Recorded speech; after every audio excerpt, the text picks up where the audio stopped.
Yo, Sanjay Uchiha here. People bringing you my review on Boruto Naruto Next Generations, episode 32.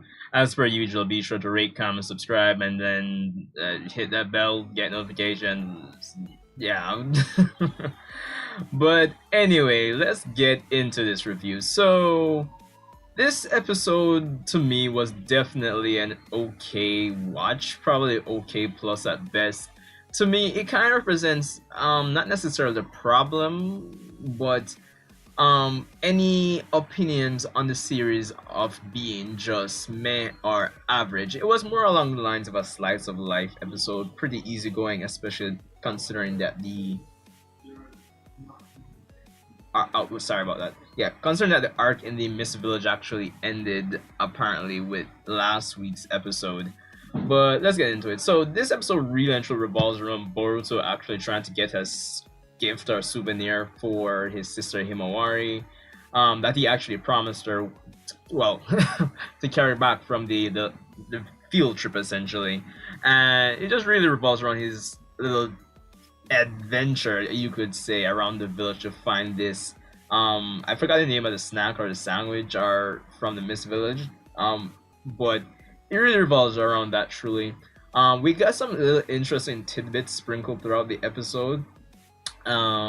Such as dealing with some of the aftermath of the incident in the Mist Village, a little rebellion or coup d'etat, as well as a bit of Orochimaru here and there, which I thought to be the highlights of the episode, honestly speaking, because honestly, it does show on the Orochimaru side of things that he's still he's he has ulterior motives, not necessarily to the degree of what was in part one of Naruto, but he's up to something. Considering it's implied in this episode that he actually was, well, I wouldn't say counting, but he was hoping that the rebellion would have taken off without a hitch, so that he could, I guess, make a move, or I guess move without being watched. At least the surveillance on him would lessen there, so that's interesting.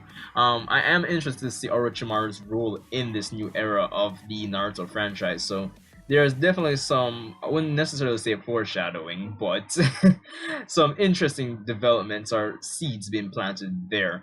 On the next side, in the Mist Village, we find out that Trojuro actually dealt with the situation in private, essentially didn't let word leak out of the rebellion in hopes of, I guess, not to inspire other rebellions to actually start taking place, as noted by Orochimaru, which only makes sense.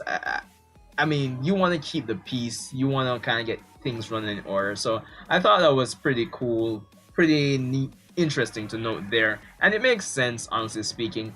I honestly love the politics and the world building, or re-world building aspect of the this series, honestly. So that was interesting to note. Um, of course, apparently based on the Orochimaru scene, apparently Orochimaru wasn't actually counting on Shizuma to find out. So we got a little scene there with Suigetsu actually figuring out that, well, basically, I'm pretty sure Orochimaru knows that he's the one actually leaked information to him, so there is definitely that. And there we go. This man. None. Just relax there. I mean, Goku. No. Naruto, all of this. Well, the channel's not gonna run itself, is it? What? I don't even hear what you say, homie. This I don't even man. hear what you But anyway, apart from that, people, sorry about that, roommate. But anyway, the rest of the episode really and truly just revolves around Boruto trying to find a gift for his sister, which it was pretty meh, honestly speaking. We get some interesting character interactions between, like, say, Boruto and the shop lady, the shopkeeper by the end of this episode, who he actually plays a game of Shinobi Bout with to actually get the gift for his sister. I thought it was, well, for what it's worth, I do believe it. I believe it kind of showcased a bit into Boruto's character. Not too dramatic there, but based on even how this episode went, with Boruto receiving the apology letter from Kagura towards the end, it does seem like things with the Mist Village might not necessarily be resolved, and we might get to see Kagura later on, based on the fact that, as I've been mentioning since last week, the opening of the current, well, this arc essentially. But yeah, there's that. Um, the art and animation was pretty decent, I suppose. Nothing too drastic. It wasn't really like a fighting based episode. It was art for what it was. Definitely an okay watch. I'm still hoping that we kind of segue into the Boruto Naruto the movie retelling arc soon enough. Hopefully, because things gonna seem like they're going more towards the whole slice of life kind of self-contained episodes again, like when we started the series. So, it is what it is.